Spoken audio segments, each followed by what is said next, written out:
Hey everybody, welcome back to the channel. A happy new year. And so I just wanted to kind of briefly just mention and thank everyone who was able to get in the first round of merch. I think they really turned out awesome, and I like what we're doing with the design. So if you guys like that and you have some ideas for some future merch, drop those down below.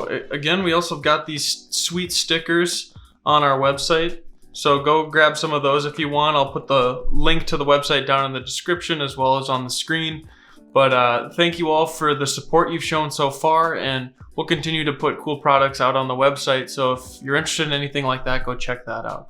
So with that being said, if you're new to the channel, my name is Zach. We like to talk about tech and overlanding equipment, DIY, building your own stuff, that sort of thing. So thanks for checking out my channel. If you like this video, drop it a like on that thumbs up down below, and consider subscribing to the channel and turning on the notifications, because that really helps out the channel, and when we grow, we can do more. So, consider doing that. But today, the point of the video is we're talking about winches, and I need a winch for my 4Runner, and I think it's pretty essential as far as having a peace of mind out on the trail, as well as just being more prepared for other situations in the day-to-day. It's a nice tool to have, and so I started looking into how to purchase one and which one I wanted, looking at the different brands like Warren Winches, Smittybilt, and some others. Harbor Freight makes some winches. So I started looking into them, and I realized that there's actually a fair amount of decisions you have to make when trying to spec out which winch you want, as well as trying to decide how much money you want to spend on a winch, because ideally you never have to use it. But also what I've heard some people say is when they have it, they do more exciting things with their vehicle, because they know if stuff were to go bad, it's not going to be the end of the world, because that they can just pull themselves out with their winch. So for all of those reasons, I decided that I really wanted to look into getting a winch. And it got a little confusing quickly. So I wanted to make a video on how I went through everything and better understood, the purchasing process. The 5 things I would recommend that you consider when buying a winch is, what is the weight of your vehicle? And that's kind of an obvious one, but we'll kind of talk through that. Whether you want to have a synthetic or a metal like cable rope, or just cable, it's kind of a personal preference thing, but we'll talk through the pros and cons of each of those options. Talking about waterproof and build quality, I think, is also another important factor. Compatibility with where you're going to mount that winch, and which vehicles tend to have better options for mounting winches. And then just talking about some of the pricing, and maybe certain areas you might want to spend more money or less money, and what I'm deciding to do. So the first step is just figuring out what the gross weight of your vehicle is. So if you come over here to Google and you type in gross weight of 4Runner, mine's gonna probably pop up. So 2021 Toyota 4Runner, it's gonna be 6,100 to 6,300 pounds. So now that we have that number, what we next wanna do is figure out how much weight is there in the vehicle when I'm overlanding. Do I have larger tires than stock? Do I have any front or rear bumpers? Do I have a roof rack? Do I have a rooftop tent? And how much do all of those things weigh? So in my case, I don't have a ton of those extra accessories yet, but the thing that you're probably gonna have to do is kind of go through this calculation with your vehicle. So in my case, we'll just go on the higher end to play it safe. So we've got 6,300 pounds. Let's say that my tires are just slightly heavier, so we'll add another 100 pounds. So we're up to 6,400 pounds. We have the modded lights, we have the roof rack, we have the roof rack box, we have the platform. Let's say all of those things in the max tracks. So let's say all of those things maybe add an additional 400 pounds to play it safe, or 350 pounds or so. So we're about up to 6,750 pounds, right? So not super heavy, but in the future, we're going to be adding a winch to the vehicle. So depending upon your winch, it's going to be, probably between 50 and 75 pounds. So we'll add that to it. If you get a steel front bumper, we've got the steel rock sliders on the 4Runner. So those are each probably 60 pounds. The front bumper is probably going to be 60 or 70 pounds, depends on what size bumper you buy. If you get a rear bumper, it's also going to be heavier. You know, if you have gas cans or on like water on your vehicle, those like extra canisters, those are all going to add weight as well. So you just want to kind of go through that mental discussion in your head of like, okay, what are all these extra things I have that I need to add on to the gross weight? Oh, and then after all of that, you have to figure out, well, how much do the people in the vehicle weigh? Because maybe you'll have everyone get out of the vehicle when you're winching, but maybe not. So let's say you want to let people stay in the vehicle. Well, if we have my dog Otis, he's like 60 so pounds, and then any other person in there, you could say they're between 120 or 100 to 200 pounds. So, you know, all of a sudden you start adding those things up and it gets kind of heavy. So if you have a vehicle also like a truck where you have a topper on the back, you might need to factor that in. If you have like a Go Fast camper on the back of your truck where it's got a built-in rooftop tent, that exoskeleton, everything, none of that weight is going to be taken into account when, you know, you Google your gross weight of your vehicle. So just make sure you think through that properly. Some kind of standard gross weights that I looked up just to help some of you guys. You know, a 4Runner stock is about 6,100 to 6,300. Tacomas, I think, are around 5,600. Wrangler Unlimiteds, the 4-door Jeep Wranglers, they have about 5,800 pound gross weight. Gladiators are around 6,200, and Ram 2,500. So some people who like to build out those Prospectors, those are almost like 10,000 pounds. So once you start getting into the full truck builds, it's going to get pretty heavy. So just make sure you calculate that weight accordingly, because you're going to need to find a winch that can accommodate the weight of your vehicle. So now that you know the weight of your vehicle, we need to roughly take about 150% of that weight and look for winches with that capability. And this is kind of just like a recommendation, but basically when you get stuck, you're not pulling your car on like a frictionless surface. There's maybe going to be mud or water or sticks in the way or things like that, rocks that are going to block your path. And so you need something that's going to be stronger than just the weight of your vehicle to pull it. So that's why they recommend having roughly 150% of your weight. So in my case, let's just say the car weighs 7,000 pounds for nice numbers. We're going to want a winch that can pull at least 10,500 pounds. That would be 150% of 7,500. So now that you know that number, in my case is 10,500, I'm going to be looking for winches that have a capability of between 10,000 and probably 12,000 pounds, because those seem to be the typical areas where winches are rated.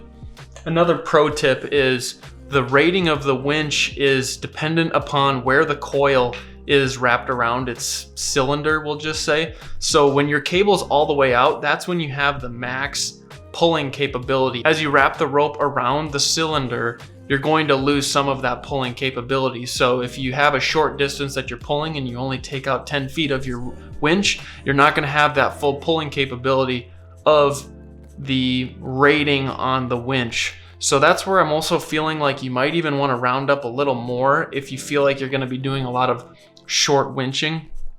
But that's kind of just personal preference. Depends on where you ride, what kind of trails you like to do, etc. So now that we kind of know what weight of a winch we need, in my case, I'm just going to say we're going to go with a 12,000 pound winch.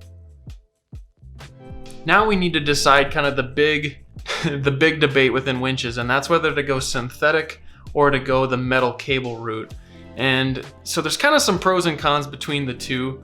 But what I'm going to just say is, you know, when I was doing a little bit of research, pros are, you know, it's definitely safer if you have a synthetic rope, because if it breaks, it's not going to fling this metal projectile through the air. It's also a lot safer to handle because there's not going to be small burrs on the cable as you use it more, like in the case with steel rope or steel cable. And it's also easier to spool, and typically it has a greater strength. So those are some of the pros of synthetic, but the cons are is it's less durable, and you can definitely like knot up synthetic rope. So while synthetic rope is easier to spool, it's also more knottable, whereas with a cable, you are not going to be able to spool it as easily, but you're also not going to tie knots in it. There's also environmental factors that can be a con to synthetic rope. So if you have like rocks or sand or other debris on the trail that the rope is dragging through, that could potentially, degrade the structure of the rope, and maybe over time it wears and then it will snap, or things of that sort. Whereas if you have a metal cable dragging through sand or rock, it's probably not going to really hurt the integrity of that cable. So the durability is a little different compared to synthetic and cable. However, you can get these sleeves that you put over the synthetic rope, which help with that durability. So that's just maybe an extra accessory you need to get, so then your synthetic line will be protected.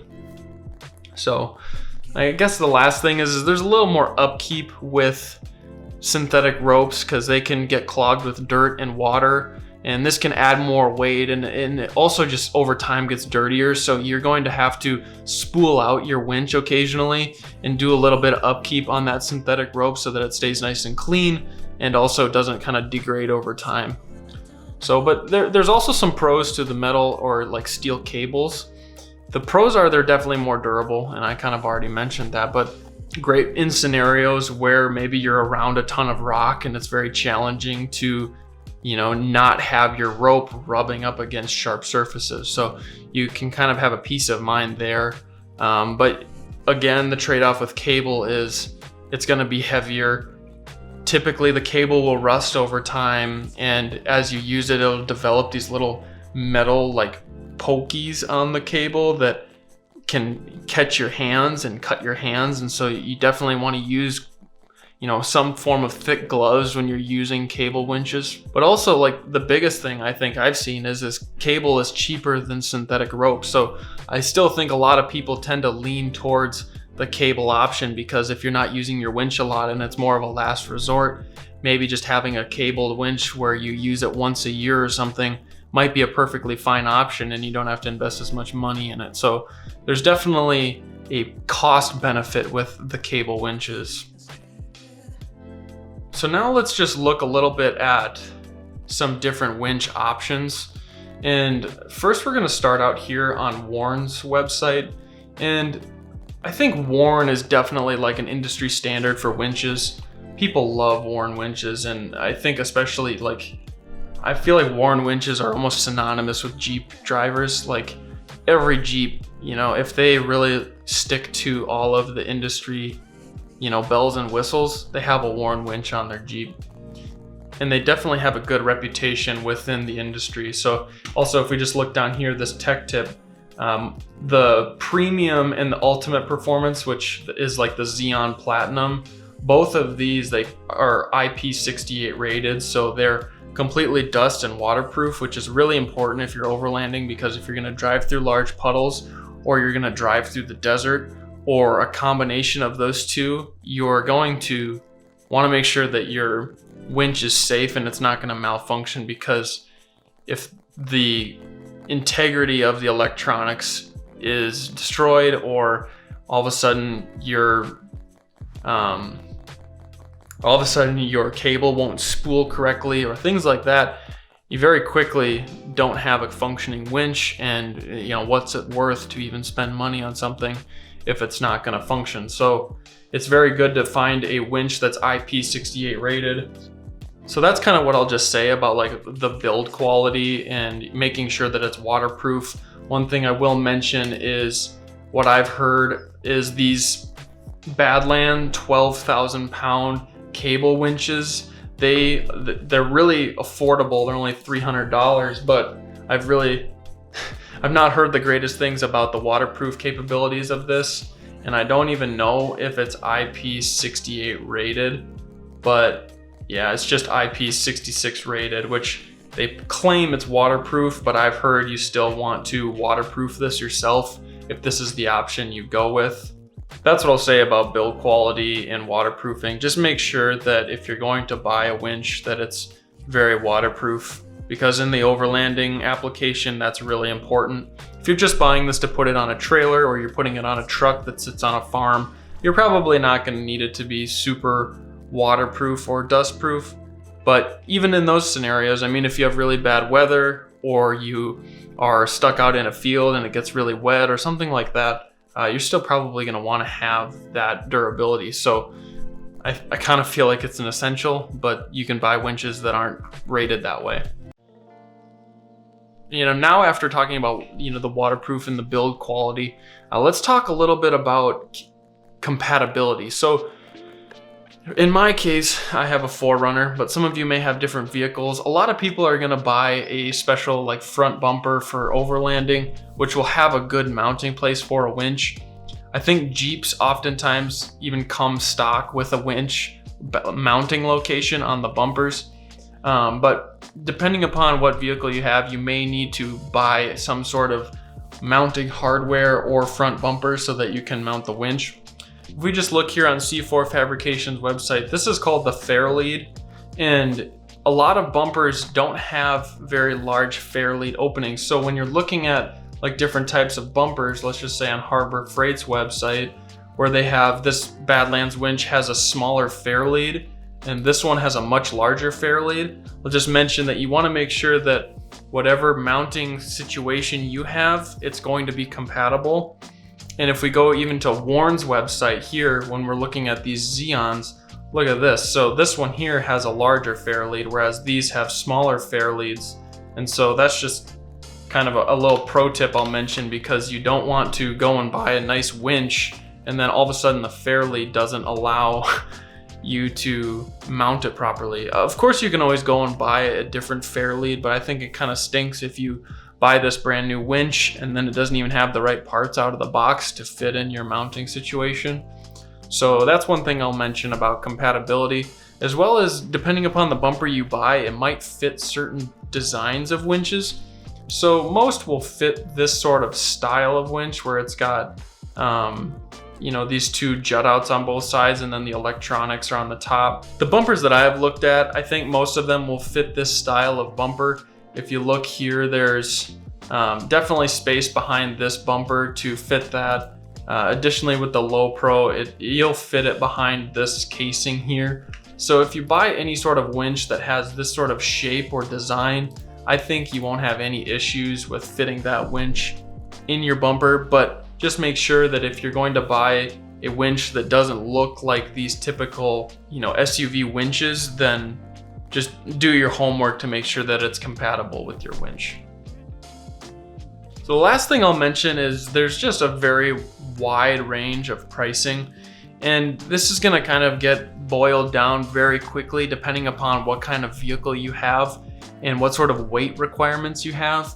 But for example, we'll just look at these winches here. So when we're looking at the synthetic versus cable, I think a lot of times this metal Fairlead is used for cable. I'm not quite sure if you can use this Fairlead for synthetic as well, but comparing just like this Xeon 12 versus this Xeon 12S, this is the synthetic option. So if we click on the synthetic option, we look right here and it's $1,780. And this comes with an 80-foot 3/8 inch line. And right here it shows like a fitment. And I think this fitment is also kind of a recommendation as to what type of vehicles you're going to most likely use this winch with. But I just think that spending $1,800 on this winch, you're really going to have to decide that it's worth having the synthetic rope and the Warren brand and the reliability and the reputation that come with that brand. Just to compare this Harbor Freight winch that I've also been looking at, it's only $600, and Harbor Freight frequently runs discounts, like here 25% off a single item. So in certain scenarios, there's different options and different price points. I don't think that Badlands winches have as great of a reputation, and yeah, they probably have their pitfalls compared to Warren, but it's also going to kind of depend on if you're, a weekend warrior where you maybe take your vehicle out in sketchy situations only once in a while. Maybe a winch that's a little more affordable would be a decent option for you. But so then let's say that you were fine with getting a cable winch instead of a synthetic line. So if we clicked on this synthetic, or this non-synthetic cable line, it's still going to be $1,363. You know, and I think it's just, it speaks to how expensive it gets as you up the weight that you're requiring the winch to pull. Obviously, people get by with winches that don't pull as much weight, so maybe you're able to save some money here. But again, I'll just mention that Harbor Freight has this winch, which I don't think it's anything super special, but it is rated at 12,000 pounds. Granted, you'll probably have to waterproof this yourself, but it's $350 on sale for $300. So, you know, for what it's worth, I think it's just important to do a little bit of research on different brands and different options. Warn is a great company. Again, you could buy a Smittybilt winch. You know, here we've got a 9.5K, you know, 9,500 pound versus a 12,000 pound with a steel cable and a wired remote, it looks like, not a wireless remote. And it's only $430. Now, let's see if we bump that amount up to a 12,000 pound winch. This one right here has a similar capability, and if we just kind of zoom in here on what we've got going on, we've got a synthetic line, and we've got that lower profile fair lead, and we've got a remote for it. And this one looks to be only a wired remote. It's not wireless, but it's $673. So this one is still going to be more affordable than the Warn option that was, you know, $1,700. So in a way, I feel like Warn is a bit of the cream of the crop, but we mentioned earlier that the Warn winches were IP68 rated. I will say that if you go to the Smittybilt winch here, it's also IP68 rated right here. So it's got the same waterproof rating. And again, even with Harbor Freight's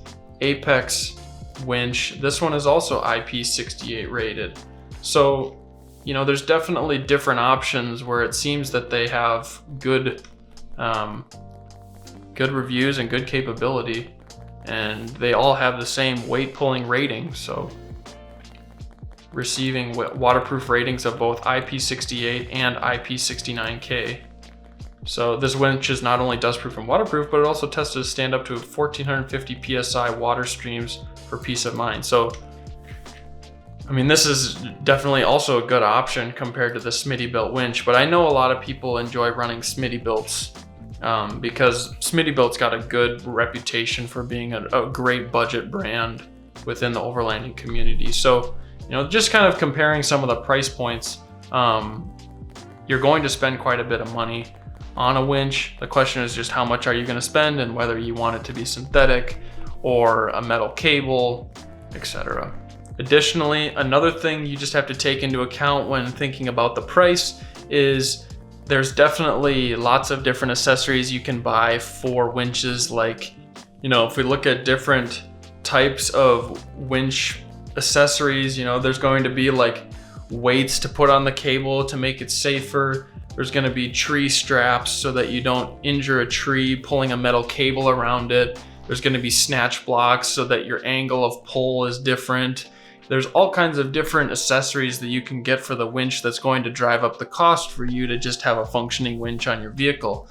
So again, that's maybe an area where if you have a certain budget, you might want to look into some of these more affordable winch options, just because it's going to help save some money in one area so that you can buy the other accessories you may need so that you can, you know, get out on the trail and be safe and have all of the equipment necessary so that you can drive your overland vehicle, you know, wherever you may want to go.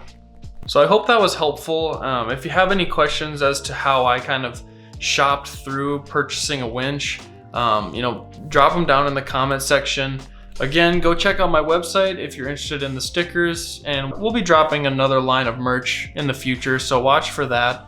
And if you aren't subscribed to the channel, definitely subscribe. And if you want an inside scoop as to what I'm doing on YouTube, go follow me on Instagram. Turn on notifications for our profiles so that you get notified immediately of when we post new content.